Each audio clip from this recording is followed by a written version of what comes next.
Had some oatmeal protein pancakes with 2 eggs for breakfast.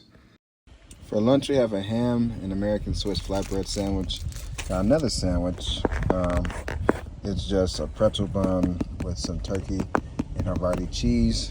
And then we got some Greek yogurt here and an apple banana. Little snack. We got a cheese roll up with a high fiber tortilla and cheddar cheese. And then we got a Quest bar. On the Stairmaster. Going to be on here for about 8 minutes as a warm up, so let's get this day started.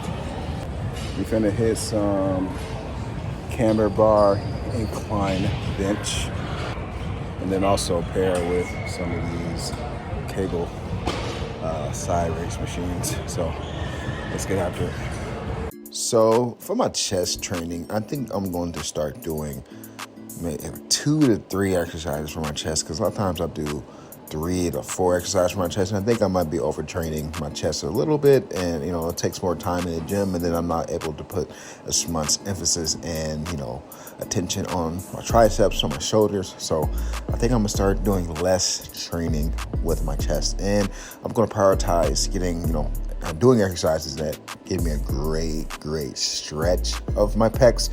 For example, as you guys can see, I'm doing incline camber bar press, which incline variation gives my top pecs a great stretch, and then having the camber bar on top of that gives me an even better stretch, because I'm allowed to go all the way down past my chest to really fully lengthen those pecs at the bottom versus traditional bar. You can't do that, your chest gets in the way. So I'm gonna do that, and then do some type of variation of maybe a fly or a flat press with dumbbells or some other variation that allows me to get a great stretch, because I think I can save time by just doing, 2 to maybe 3 exercises that really emphasizes a full range of motion and stretch of my chest, rather than doing, flat, incline, flying, and then a dip variation.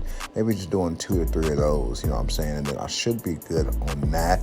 But yeah, because it takes my push days take the longest out of all the other days of, pulling days or leg days. It's definitely the push days to take forever, because I'm training 3 muscles. I'm training my shoulders, my side delts and my front delts, and also my triceps and my pecs. So, I'm tired of being in the gym for an hour and a half just lifting weight, and then, kind of skipping out on cardio if I don't have enough time, and that's really what's going to help me, on this cut and to stay shredded. So we're going to use that technique and maneuver and see if that helps us save time in the gym, and see if we still can make, great gains doing that way. And maybe my body will respond to, very well with less volume for my chest, because I've taxed the motherfuckers a lot, and I already have a pretty meaty, pretty thick chest already. So I want to put more emphasis on my delts. I think my chest is fine. I have a full chest, like I just said, but I want my shoulders to be a little bit bigger, a little bit wider. I want my delt definition to be a little bit, better. So maybe that will help. And then also too, I think my triceps have shrank just a little bit because I've been training them less. And my triceps are my bread and butter, one of my best body parts. So if they're shrinking and getting smaller, that's not okay with me. They're like my quads, So your tricep basically is your quad of your arm, And your hamstrings are basically the biceps of your leg. So those are my bread and butter. So I don't want my fucking triceps to shrink. They usually are huge. So I'm gonna put more emphasis on those as well. But less emphasis on the chest, more emphasis on shoulders and triceps again, and then we should all be good. We should be more balanced out.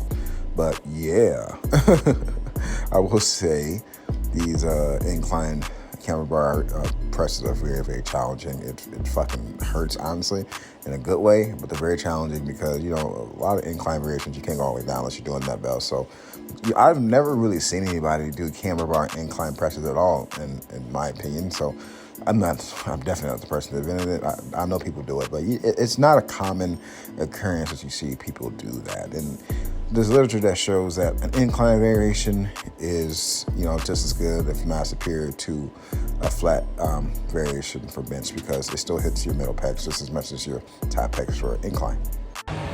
We're gonna hit some pec flies, and then we're gonna superset it with some machine shoulder press, plated shoulder press machine. So let's get it. And today I just wanted to try something new.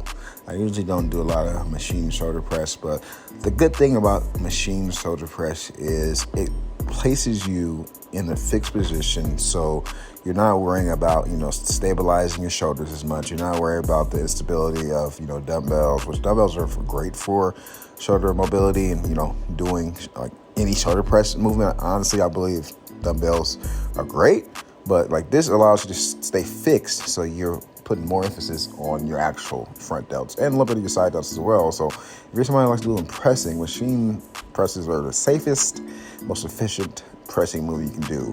The one thing I do love about dumbbells for the press, though, is it allows you to go through a full range of motion.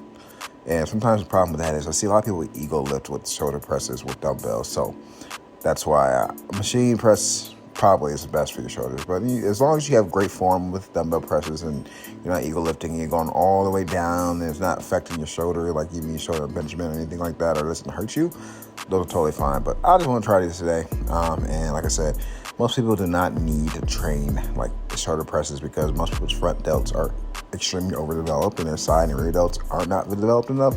So you don't necessarily need to do shoulder press movements at all unless you really enjoy it. Because I enjoy it. I usually throw it in at least once a week, but I would go with either dumbbell or shoulder press machine. And as you guys see too, like I already said it, but we're doing some fucking flies. So this is gonna be the only two like main movements for my chest today. And like I said, I'm looking for something that gives me an ultimate stretch of my chest, which of course Pec Deck does exactly that. And for some reason, I accidentally deleted my second set of shoulder presses. So that's why you just seen me transition from one set of pec flies to another set of pec flies. So I did do a second set of those to let you guys know. But as you guys know, when you're doing any fly variation for your chest, open up all the way, just like that. Allow your arms go all the way back to fully lengthen those pecs as much as possible. And then, hold it, and then go for the concentric part of the lift. Full range of motion is the most important part of, weights or weight lifting in general. And then, the eccentric phase or the stretching phase is the second most important option or part. And then, and then partial reps after that, after failure is, a great option too for advanced lifters to really, really, emphasize those gains. I'm always going to say that shit. Here we go, our last set of shoulder presses machine. And as you guys can see, I got the weird, like, fucking sweat fucking patch in between my fucking pecs and underneath my pecs. Like, I look like I have fucking titties. It's guys, if you have large pecs, I'm not talking about man titties, but large pecs, you kind of get that under boob type of sweat that actually kind of see it in the shirt. And that's what I got going on right now. Looks like a fucking ink plot Rorschach fucking test for psychotic people is in the mental institution. So yeah, but I'm fucking working hard, going to failure, as you guys can see, really pushing up. Yeah, just like that. How many reps you got left? One. There we go, all the way up. And then still going down slow for our last rep. There we go. And here we go, last set of pec flies. And this is just a front view. As you guys can see, my arms are going all the way back. And guys, when you like start doing these like that, like you're pushing your pushing your range of motion, the more you do these, the more your chest will be more flexible, the more your joints will be more flexible. So it allows you a better range of motion to continually open up your chest and continuously like allow your chest to go further and further and further back, which is great for that pec, that pec fly, which will just allow you more gains. So continuously keep trying to stretch further and further back, of course with time, so you don't hurt yourself, and don't fucking get a super heavy ass weight that can potentially tear your pecs. But continuously do that. And as you guys can see, I'm doing partial reps right now because I'm fucking failing right now. So these partial reps are going to help me maximize my gains as much as possible and still holding it and get a great stretch. God damn, that shit burned. Okay, so one tricep movement for today, and it's going to be some motherfucking skull crushers. Oh my gosh, this fucking focus. Let's get it, guys.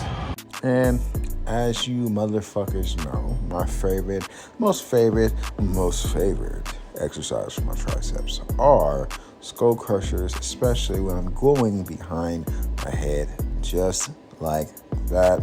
Gives you a full range of motion, a full stretch of those triceps.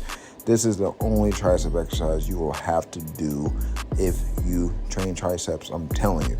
Because, you know what I'm saying, the weight is pulling down on those triceps, the tricep muscles, and then also gravity is also pulling down on those tricep muscles as well. So those two forces is really give you a great stretch and lengthen of your triceps at the bottom, especially putting behind your head, because most people stop at the forehead or stop on top of their head, but I go behind my head, and I'm telling you, it gives me some fucking great delayed soreness in my triceps when I do these like this. And as you guys can see, I'm just fucking milking it. I'm just taking my time. I'm not rushing it. I'm going all the way behind my head. I have no elbow pain at all. I think a lot of people have elbow pain when they do these overhead tricep extensions or skull crushers, of course. But when I'm like going all the way back, I'm kind of rolling my shoulders back a little bit as well, but with my elbows pointing up like that, I have no tricep pain or no elbow pain at all. I do have tricep pain. I have the soreness of the lengthening of the triceps, but I have no elbow pain at all. And like you can really just sit right there too and kind of hold it like that, and really emphasize that stretch too, to really emphasize those gains as well. But I'm telling you guys, I'm going to keep repeating this. This is the best tricep movement. I don't care what anybody says. The only difference between this and the overhead tricep extension is the cable does keep a little bit more tension on those muscles a little bit more, possibly, than the skull crusher will. But since gravity is literally pushing down on the weight, it's a force in its own. It's a stronger force in the cable. I believe that the gravity and the forces of weight just gives you the same amount of tension on your triceps anyway, because, you know what I'm saying, it's pointing towards the ground, not necessarily up like a tricep extension, you know what I'm saying? So it's keeping that great tension on there too. So, anybody can come in and argue with me. Anybody can come in and fucking, comment and say, no, overhead tricep extensions are better, or cable tricep extensions are better, or whatever. You can go ahead and say that. But for me personally, this is the best tricep exercise, and I get the most sore after doing these like these. So that's just my opinion. But today was a pretty good day at the gym. We were able to challenge ourselves. I'm happy with what we were able to get done, and it was a lot quicker because I only did 1 to 2 chest exercises. Post gym protein shake. So 50 grams protein. Dinner is some tacos. Of course, I got the lemon for flavor, and also a 0 sugar Sunkiss. Forgot the Spanish rice. It's time to work now. Work. It's time to work out. Work.